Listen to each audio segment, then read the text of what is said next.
Hello everyone, this is Prem Kumar from Amazing Sellers. Hope you're having a wonderful Halloween. Happy Halloween to everyone there. I'm not fully dressed up, but I'm in my kids' bedroom while they're getting ready for Halloween.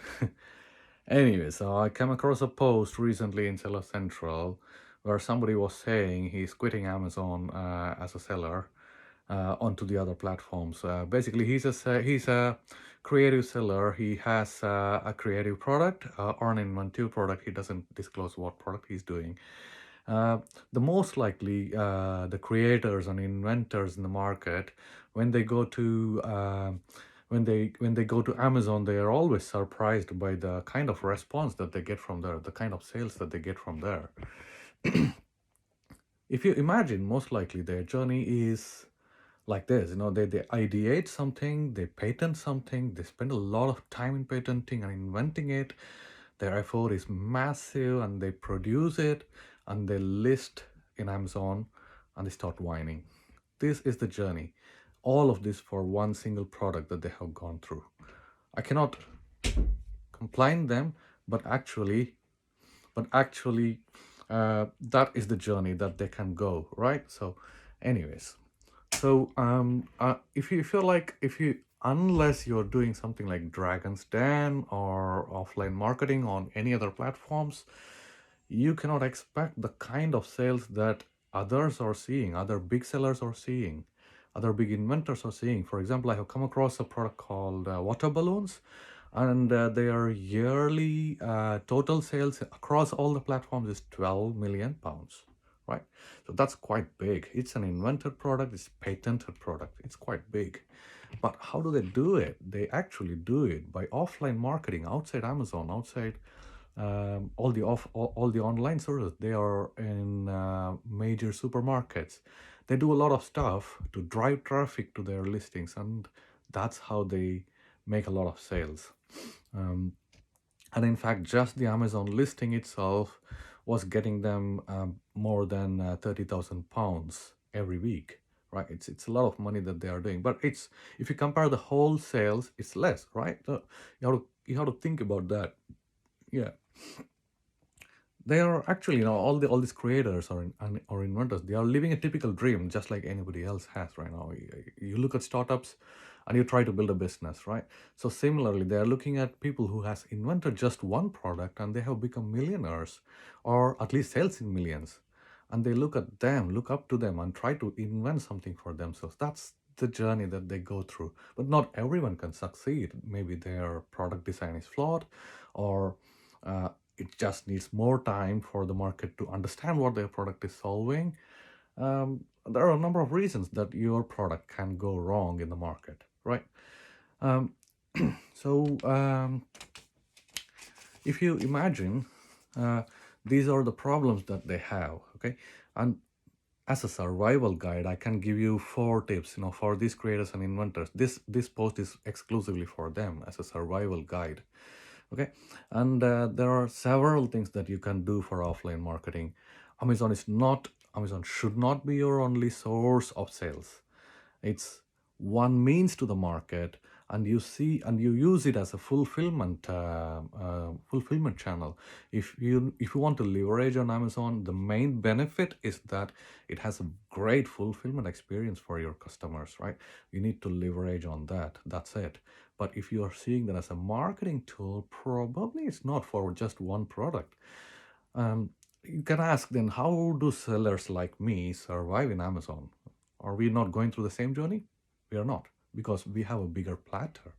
I have got 22 products, and many other sellers that I know have a number of products. One of the sellers have 7,000 SKUs in their Amazon shop. Okay, and they're making millions. There is no doubt about it. But imagine you are a creator and you have invented one product, and if you're expecting that you will sell in millions just in Amazon, it's not going to be possible because you don't have a platter, right? I'll give you the best example from our speaker this month. It was Lavolio, a chocolatier, right? They found a confectionery which is a niche of a niche of a niche, and they have now 30 lines of products in there. It's a big platter. They cater to all the seasonals, right? And they have a good platter, right? You need to think about a platter. If you can build a platter, build it. Yeah, that's how other Amazon sellers survive in the market, and they don't do just one product but number of products. But I quite understand that you are passionate about that one product that you have built and you want to sell it really, really high, right? But for that, as I said already, Amazon should not be your only source. The other approach is wholesaling, right? Imagine if you're producing, if you're creating a different kind of a soap, let's say just one soap, you cannot rely on just one soap to go well in Amazon. You need to be on all the markets, right? Be on all the markets. Approach the relevant high street shops.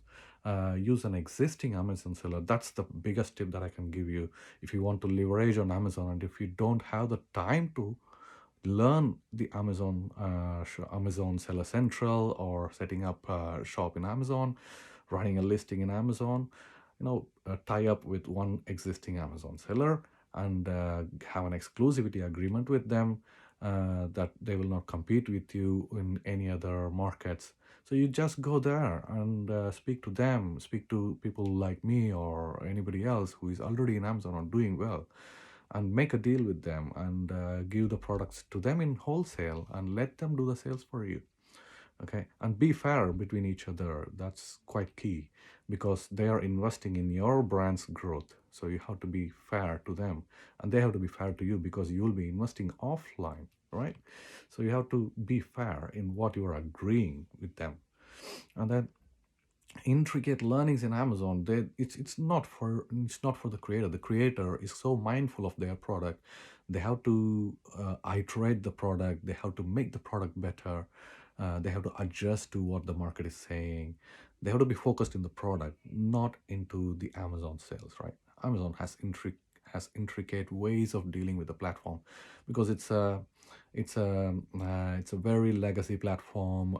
It's not very easy to navigate around.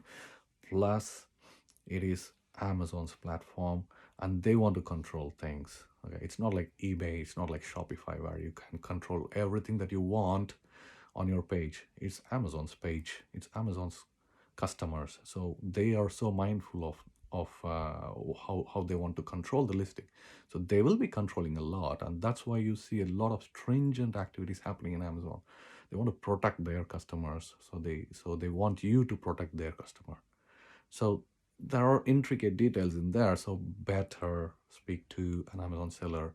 That's an easy way to leverage Amazon while you are doing other offline and wholesale marketing. Yeah.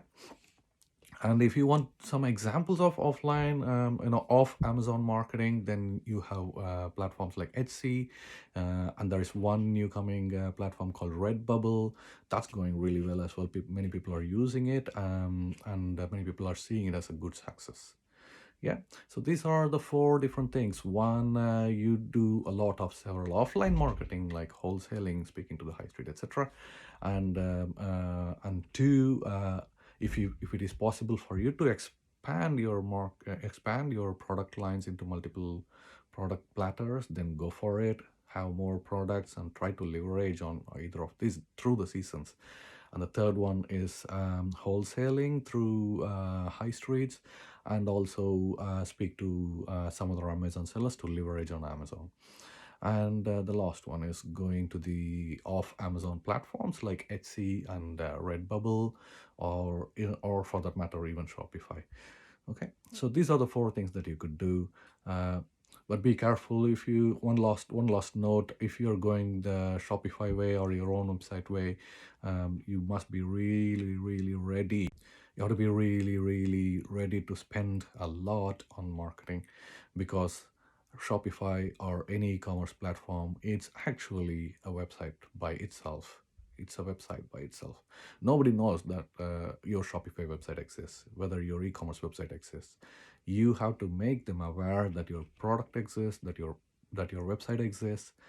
You have to make them aware what problem it solves for them. You have to convince them in the first appearance, which is actually you're looking at a customer acquisition price of 50 to 100 pounds per customer. But once they become your customer, you can control how you want to remarket to them, right?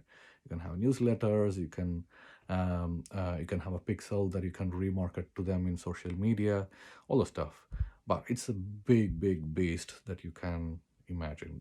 But these four ways that I just explained are the quickest way into the market, unless you have such a coverage like Dragon's Den or some seed funding round, not seed funding round, sorry, it's crowdfunding of your product in Kickstarter somewhere, Indiegogo, wherever. So unless you do that, these are the four ways that you can easily leverage and quickly get to the market. Once you roll the revenue through, then you look into making it viral. You spend a lot on making it viral, and it will become viral because it's your dear product. You have solved something, and be passionate about it. Yeah. Good luck with whatever journey that you are in, whatever creation that you have done. Good luck, and I salute your creations. Yeah. Thank you. Have a good Halloween. Good night.